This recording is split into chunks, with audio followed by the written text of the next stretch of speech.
Good evening दोस्तों, मैं Rajiv Kumar Awasthi study with Rajiv sir में मैं आज आपके लिए मैथ का बहुत ही अच्छा टॉपिक लेकर के आया हूँ, एचसीएफ और एलसीएम। दोस्तों, मैंने कल एक वीडियो अपलोड किया था जिसमें आपके लिए एचसीएफ और एलसीएम के बारे में ही बताया गया था। इससे पहले वाली वीडियो में सिर्फ एचसीएफ के बारे में, इसको निकालना किस तरह से, उसके बारे में पूरा डिस्कस किया था। अगले वीडियो में हमने एलसीएम के बारे में डिस्कस किया था और उससे अगली वीडियो में हमने एचसीएफ, एलसीएम और दो संख्याओं के गुणनफल में आपस में संबंध बताया था। आशा करता हूँ आपको अच्छे समझ में आया होगा। अगर कोई भी आपको परेशानी होती है तो आप उसके लिए कमेंट सेक्शन में लिख सकते हैं दोस्तों। और चैनल को आगे देखने से पहले लाइक और सब्सक्राइब करना मत भूलिएगा दोस्तों। अगर चैनल अच्छा लगे आपको अपने दोस्तों के साथ ज़रूर शेयर कीजिएगा। और किसी भी टॉपिक को, अगर आप कोई भी टॉपिक मैथ से, साइंस से संबंधित आपको कठिन लगता है तो आप कमेंट में बताइएगा, मैं आपके लिए उस पर ज़रूर वीडियो बनाऊंगा। और आशा करता हूँ आपको बहुत अच्छे समझ में आएगा, बहुत आसान तरीके से आप उसको सीख सकेंगे, जो कि आपके लिए बहुत ही अच्छा होगा। आप कंपटीशन में या एकेडमिक किसी भी एग्ज़ाम में आप आसानी से प्रश्नों को हल कर सकते हैं। चलिए दोस्तों, आज मैं आपको एचसीएफ और एलसीएम के कुछ इंपॉर्टेंट्स और अलग तरह के क्वेश्चंस दूंगा। ये ऐसी टॉपिक हैं जो कंपटीशन, प्रतियोगी परीक्षाओं में एवं अकादमिक परीक्षाओं में बराबर पूछे जाते हैं। और ये बहुत ही ये आधारभूत या बेसिक मैथमेटिक्स का एक हिस्सा है, ये सभी को आना चाहिए। ये आप बीजगणित में भी आप एचसीएफ और एलसीएम पढ़ते हैं, अंक गणित में भी आप एचसीएफ एलसीएम पढ़ते हैं। तो मैं आपको एक या दो दिन के बाद कुछ वीडियो में अलजेब्रा या बीजगणित से कुछ वीडियो स्टार्ट करने जा रहा हूँ। तो पहले मैं सोचता हूँ इसके बारे में आपको थोड़ी सी जानकारी हो जानी चाहिए अच्छे से। और जब मैं पूरा बेसिक से अलजेब्रा शुरू करूँगा और ये सारी चीज़ें मैं आपको बताऊँगा। ध्यान से दोस्तों मेरे साथ बने रहिएगा Rajiv study with Rajiv sir में। बहुत बहुत धन्यवाद। चलिए दोस्तों, आज मैं आपको एचसीएफ और एलसीएम से संबंधित कुछ प्रश्न बता रहा हूँ। मेरे पास एक पुस्तक है, उस पुस्तक में कुछ प्रश्न दिए गए हैं। उसमें पहले पूछा गया है कि भाग विधि से मात्रा ज्ञात कीजिए। कल हमने आपको भाग विधि से मात्रा ज्ञात करने के बारे में बताया था उस पिछले वीडियो में। सबसे छोटी, अगर आपके पास दो संख्याएं हैं तो उनमें से आप सबसे छोटी संख्या को भाजक और बड़ी संख्या को भाज्य बनाकर भाग करेंगे और शेषफल को अगली बार फिर शेषफल से भाजक में भाग देंगे। अगर आपका भागफल शून्य नहीं आता है तो आप फिर नए भागफल को, शेषफल को फिर पहले भाजक में भाग देंगे। चलिए हम इस प्रक्रिया को एक बार फिर से देख लेते हैं। आइए दोस्तों, हमारे पास एक प्रश्न दिया गया है 312 और 216। प्रश्न है 312 व 216 का मासा। दोस्तों, मैं आपको एक बात बता दूं, अगर किसी भी पेपर में, डेस्क्रिप्टिव पेपर में, ऑब्जेक्टिव के लिए तो कोई बात ही नहीं होती, वहाँ सिर्फ हमें आंसर ही टिक करना होता है। अगर डेस्क्रिप्टिव यानी एकेडमिक में अगर आपसे सिर्फ लिखा है मासा ज्ञात कीजिए, तो वहाँ पर आप अपने आप में स्वतंत्र हैं। चाहे आप भाग विधि का इस्तेमाल करते हैं या आप गुणनखंड विधि का इस्तेमाल करते हैं, आपके ऊपर कोई भी दबाव नहीं है। अगर उसमें स्पेशली कहा गया है, प्रश्न में ध्यान से देखने पर पता लगता है कि भाग विधि से मासा, यानी कि आपको जो मासा निकालना है उसमें एक ही विधि अप्लाई होगी। और डिस्क्रिप्टिव में अधिकतर इस बात का ध्यान रखना पड़ता है। मोस्टली एकेडमिक में, अधिकतर प्रतियोगी परीक्षाओं में तो ऑब्जेक्टिव प्रश्नों का ही प्रचलन चला आ रहा है। चलिए दोस्तों, मैं स्टार्ट करता हूँ। 312 216 का मासा। इसमें आपकी दो संख्याएं दी गई हैं, 312 216। तो आपकी छोटी वाली संख्या है 216, इसको आप अपना भाजक बनाएंगे और आप भाज्य में, डिविडेंड में आप लेंगे 312 और आप भाग देना स्टार्ट करेंगे। चलिए 216 का 312 में भाग देते हैं। तो आप देख लीजिए, ये 312 है, 216 है। 216 का अगर डबल करते हैं तो हम 426 होता है, संख्या बहुत ज़्यादा हो जाएगी, तो हम एक ही बार में इसका भाग देंगे।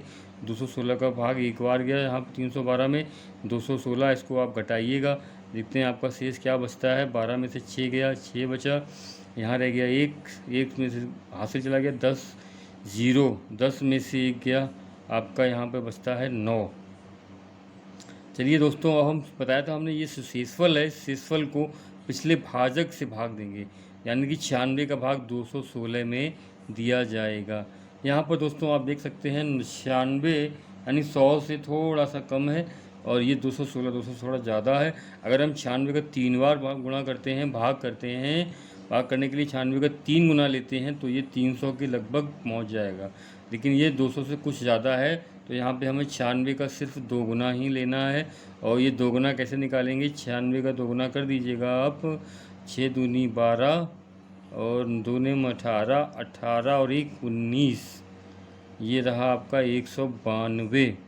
अब आप इसमें फिर घटाइएगा तो 6 में से 2 गया, यहाँ पे आपका 4 बचता है, और ये रहा आपका एक में से 9 जाएगा नहीं, हासिल है 11, 11 में से 9 गया तो आपका 2 आता है, ये आपका 24 शेष फल आ रहा है। और 24 शेष फल में आगे फिर 96 से, पिछले वाले भाजक से, यानी कि 96 में भाग देंगे आप। 24 से आपने 96 में भाग दिया तो 24 का पहाड़ा देख लीजिए, 4 बार विभाजित हो जाएगा, 24 चौकू 96। अधिकतर बच्चों को पहाड़ा याद भी होता है, नहीं याद होता तो आप गुणा करके निकाल सकते हैं आसानी से। तो 24 चौकू 96, और यहाँ पर अब हमारा शेषफल 0 आ रहा है। तो प्रश्न के अनुसार यहाँ पर हमारा जो मासा है वो आपका 24 आ गया है। यही आपका उत्तर था, और इसमें सिर्फ 2 ही संख्याओं का मासा निकालना है, तो हमारा प्रश्न यहीं पर पूरा हो जाता है, और यही हमारा आंसर होता है। अब दोस्तों कभी कभी 3 संख्याएं भी दी गई होती हैं, तो 3 संख्याओं में हम कोई सी 2 संख्याओं से पहले इसी विधि से, भाग विधि से, अगर हमें 3 संख्याओं का मासा निकालना है तो हम पहले उनमें से कोई 2 संख्याएं लेते हैं, और उन दोनों को हल करने के बाद जब वहाँ पर शून्य आता है, उस शून्यक से अगली संख्या को विभाजित करेंगे। चलिए हम इसको साथ में देख ही लेते हैं, तभी आपके लिए अच्छा रहेगा। ये रहा आपका 111, 123 और 441। 111, 123, 441 का मासा किस तरह से भाग विधि से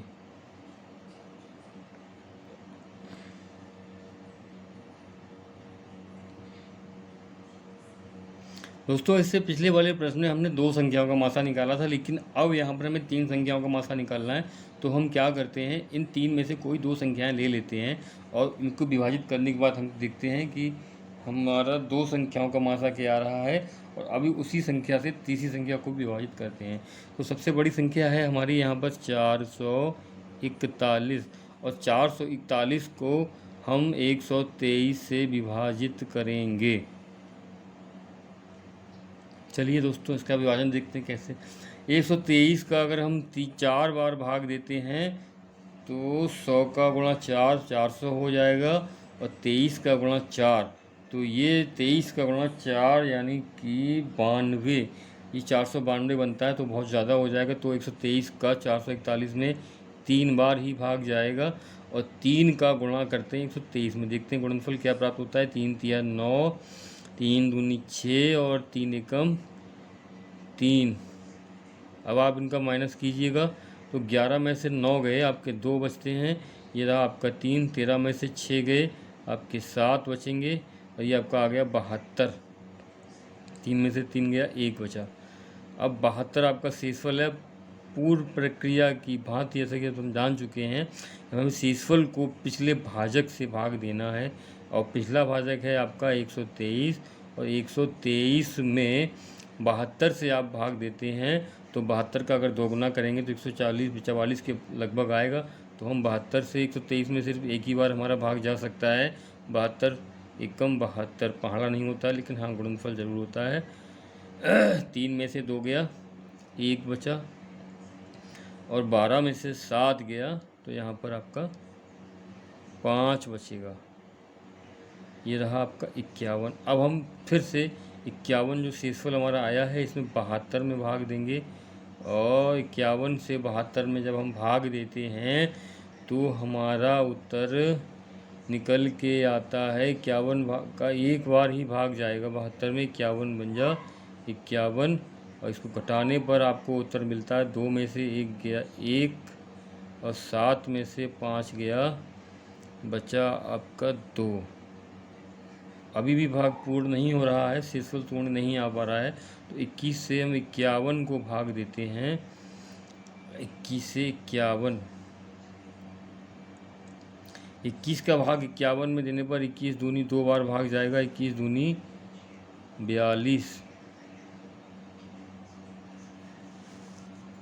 51 में से आप जब 42 घटाएंगे तो 11 में से 2 गया, आपका बचा 9, और ये रहा आपका 4 में से 4 गया 1, 51 और 42। अब 9 का भाग आप 21 में देंगे। 9 का भाग 21 में 2 बार जाएगा, 9 दूनी 18। भाग कुछ ज़्यादा ही बड़ा हो रहा है। चलिए 9 का भाग दिया 18, 2 बार गया 18। 21 से 18 घटाने पर हमें 3 शेषफल मिलता है और 3 का भाग 9 में देंगे। तो 3 का भाग जब 9 में दिया तो 3 बार गया, 3 दिया 9 और शेषफल आ गया 0। दोस्तों हमें सबसे पहले 123 और 441 का मासा निकालना था। वो हमारा उत्तर यहाँ पर आया केवल 3। और अब हमें जो हमारी तीसरी संख्या है उसमें भी 111, 3 से 111 में भाग दे करके देखना है कि 111 3 से विभाजित है अथवा नहीं है। तो देखिएगा 3 से भाग 111 में भाग देते हैं हम। तो 3 का पहले 11 में भाग दिया, 3 दिया 9, यहाँ बचा 2 और 1 उतारा हो गया इसमें। 3 सत्ते 21, शेषफल 0, अर्थात ये संख्या 3 से 111, 123, 441 तीनों विभाज्य हैं। अर्थात 111, 123, 441 इनका मासा हमें ज्ञात करना था, वो हमारा 3 निकल के आ गया है। 111, 123 और 441 का मासा 3 निकल के आ गया। दोस्तों इस तरह हमने देखा, अगर 2 संख्याओं का मासा निकालना है तो वो एक ही बार में निकल आता है, और अगर 3 संख्याओं का मासा निकलना है तो 3 संख्याओं का मासा पहले 2 संख्याओं का निकलेगा, और जो मासा निकल के आएगा उसको हम जांच करेंगे तीसरी संख्या के लिए, और जब वो सही बैठ रहा है तभी हम उसको उत्तर के रूप में निर्धारित कर देंगे। प्रक्रिया हमारी वही है। दोस्तों हमारे साथ बने रहिएगा। चैनल को देखने के लिए बहुत बहुत धन्यवाद। हेलो दोस्तों, अब मैं मासापा के शेषफल पर आधारित कुछ प्रश्न आपको बताऊंगा जो प्रतियोगिता परीक्षाओं में इस तरह के बहुत बार पूछे जाते हैं, और एग्जामिनर इन्हीं तरह के प्रश्नों को पूछने की वरीयता देते हैं। आप मासा को 2 तरीके से निकाल सकते हैं, शेषफल विधि, वो भाग विधि द्वारा और गुणनखंड विधि द्वारा। इस पर शेषफल पर आधारित प्रश्नों को हम सिर्फ भाग विधि से ही निकालते हैं। देखिए एक प्रश्न है, मेरे पास एक पुस्तक दी गई है, उसमें कुछ प्रश्न पूछे गए हैं। तो उसमें एक प्रश्न मैं आपके लिए लेकर के आ रहा हूँ। वह बड़ी से बड़ी संख्या बताइए जिससे 49, 59 तथा 109 में भाग देने पर क्रमशः 1, 3, 5 शेष रहते हैं 49, 59 और 109 में। देखिए मैं आपको प्रश्न के बारे में प्रश्न नोट कर दूं। प्रश्न है 49, 59 व 109 में भाग देने पर क्रमशः कितने शेष बचेंगे? 1, 3 तथा 5। 1, 3 तथा 5 शेष आएंगे। दोस्तों जरा हम ध्यान से सोचते हैं, तो अगर हम कोई मासा वो संख्या है जो दी गई संख्या को पूर्णतः विभाजित करती है, और इन्होंने प्रश्न में रखा गया है कि अगर वो संख्या से 49, 59 व 109 में अगर हम भाग देते हैं तो क्रमशः 1, 3 और 5 शेष बचते हैं।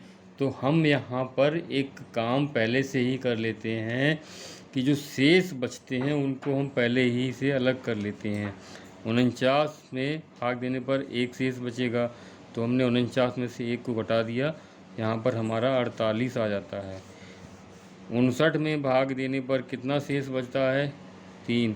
तो हम 59 में से पहले 3 को ही घटा देते हैं, तो यहाँ पर हमारा 56 आता है। 109 में भाग देने पर हमारा यहाँ पर शेष बचता है 5। अब 109 में हम 5 पहले ही घटा देंगे, तो यहाँ पे हमारा शेष आता है 104। अब हमारे पास एक नया प्रश्न बन के आता है, हम क्या करेंगे?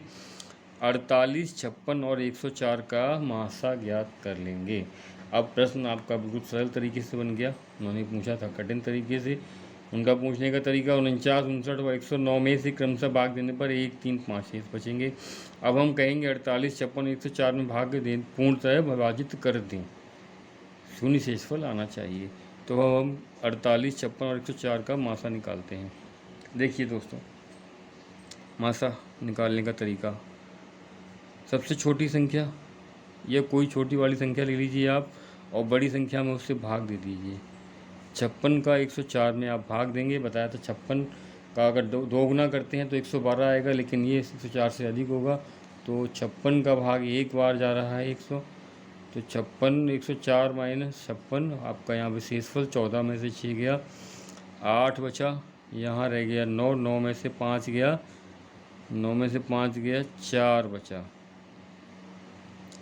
अब आप ये शेषफल को भाजक से फिर से भाग देंगे। 48 का एक बार ही 56 में भाग जाएगा, 48 से कम 48, और यहाँ बचता है आपका 16, 16 में से 8 गया, 8 बचा, और 8 से आप 48 को भाग देंगे। 8 से आपने 48 को भाग दिया तो 8 का भाग 48 में 6 बार गया, 8 6 48, और यहाँ आपका शेषफल आया 0। चूँकि अभी हमें यहाँ पर 3 संख्याओं का मासा निकालना है, तो वो हमारा तीसरी संख्या में भी हम भाग दे के देखते हैं। वो संख्या है हमारी 48। दोस्तों 8 से 48 में पुनः भाग देने पर 8 6 48। अब 8 वो संख्या है, यहाँ पर हमारा जो मासा है वो 8 है, और 8 वो संख्या है जिससे 48, 56 और 104 पूरी तरह से विभाजित हो जाएंगे, अथवा 49, 59 और 109 का मासा 8 है। यानी वो बड़ी से बड़ी संख्या, वो बड़ी से बड़ी संख्या 8 है जिसे 49, 59 व 109 में भाग देने पर शेषफल 1, 3 और 5 शेष बचेगा। ये रहा आपका उत्तर। प्रश्न को थोड़ा सा जटिल बना दिया गया था, लेकिन आप अपनी समझ के अनुसार उसको ट्रिक बनाने से पहले ये ध्यान रखनी, अगर हमें उसकी मूलभूत जानकारी है तो हमारे लिए ट्रिक कुछ भी मायने नहीं रखती है। और मैं यही चाहूँगा कि आप किसी भी विषय के बारे में थोड़ा गहराई से पता कीजिएगा, जिससे कि आपको ट्रिक समझने की कोई ज़रूरत ही ना पड़े। दोस्तों इसी तरह का एक प्रश्न मैं और आपके सामने लेकर आ रहा हूँ। प्रश्न है, आप उसको देख लीजिए एक बार, फिर से नोट पढ़ लीजिए, मैं भी पढ़ रहा हूँ। वह सबसे बड़ी संख्या ज्ञात कीजिए जिसके द्वारा 220, 328 और 354 को विभाजित करने पर प्रत्येक स्थिति में 4 शेष बचता है। 220, 328 और 354। चलिए हम प्रश्न को जरा नोट कर लेते हैं। ये दूसरा प्रश्न है, ये भी शेष वाला है, और मैं आपको बता चुका हूँ कि प्रतियोगिताओं में इस तरह प्रतियोगी परीक्षाओं में इसी तरह के प्रश्नों को अधिक वरीयता दी जाती है। 220, 328, 354, ये आपकी 3 संख्याएं हैं, और इनमें से प्रत्येक में शेष कितना बचना चाहिए? 4 शेष बचना चाहिए।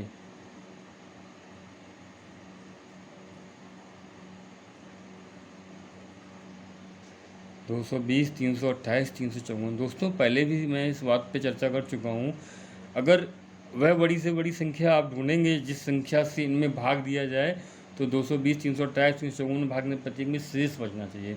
और हमको मासा में शेष सिखाया नहीं गया है, तो हम सोचते हैं कि हम पहले से ही उस 4 को कम कर लेना चाहिए, क्योंकि इसमें अंतर समान दिया गया कि प्रत्येक स्थिति में 4 शेष बचता है, तो हम पहले सभी में से 4 घटा लेते हैं। तो हमें क्या करना है? 220 माइनस 4, यहाँ पर आपका मान बचता है 216। 328 माइनस 4, इसमें आपका मान आता है 324, और आपका तीसरा मान है 354। 354 में से आप 4 घटाएंगे, 354 में से आपने जब 4 घटा दिया तो आपका मान आता है 350। प्रत्येक दिशा में 4 शेष बचता है।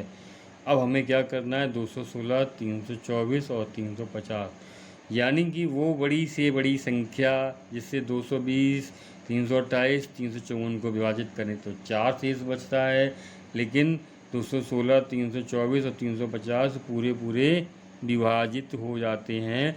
अतः अब हमको 216, 324 और 350 का क्या निकालना है, मासा निकालना है। चलिए हम भाग विधि से इस प्रश्न को हल करना शुरू करते हैं। 216, 324 और 350 का मासा ज्ञात करते हैं। तो सबसे छोटी संख्या 216 है, चलिए 216 ही ले लेते हैं हम यहाँ पर। 216 से 324 को आप विभाजित करेंगे तो यहाँ पर फिर पहले की 316 का अगर दोगुना करते हैं तो 432 होता है, तो हम एक ही बार भाग जाएगा। 216, 324 माइनस 216, 14 में से आप 6 घटाइएगा तो आपका 8 बचता है, और यहाँ रह गया 1 में से 1 गया 0 बचा, और 3 में से 2 गया 1 बचा, 108 आ गया। अब हम 108 का भाग 216 में देते हैं, तो 108 का भाग 216 में 2 बार जाएगा और आपका यहाँ पर शेष 0 आ गया। तो 216 और 324 का मासा आपका 108 आ रहा है।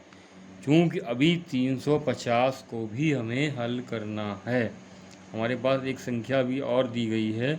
अब हम 108 से ये रहा आपका, अब हम 108 से 350 में भाग देते हैं। 108 से 350 में भाग देते हैं तो आपका ये भाग 3 बार जाएगा। 108 तियाँ गुणा कर लीजिए, 3 अट्ठे 24 और 3 एकम 3 माइनस किया, 10 में से 4 गया 6 बचा, 4 में से 2 गया 2 बचा 26, और 26 से 108 को आप विभाजित करेंगे तो ये आपका 26, 6 20 पंजे 100 और 6 पंजे 30 ज़्यादा हो जाएगा। 26 चौकू, ऐसे आप देख लीजिए, 26 चौकू 104, तो ये 4 बार इसका भाग जा रहा है। 4 छंग 24 और 4 दूनी 8 और 2 10, यहाँ आपका शेष आता है 4, और 4 से आप भाग देंगे 26 में, तो आपका जो 26 में भाग जा रहा है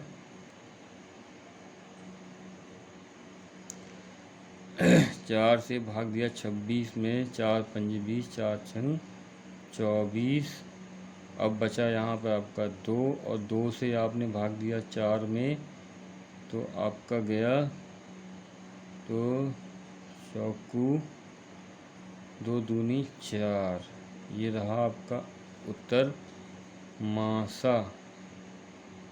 यहाँ पर आपका मासा 2 आएगा, वो संख्या 2 है जिससे हम भाग देंगे 220, 328 और 354 में क्रमशः 4 शेष बचेंगे। बहुत बहुत धन्यवाद।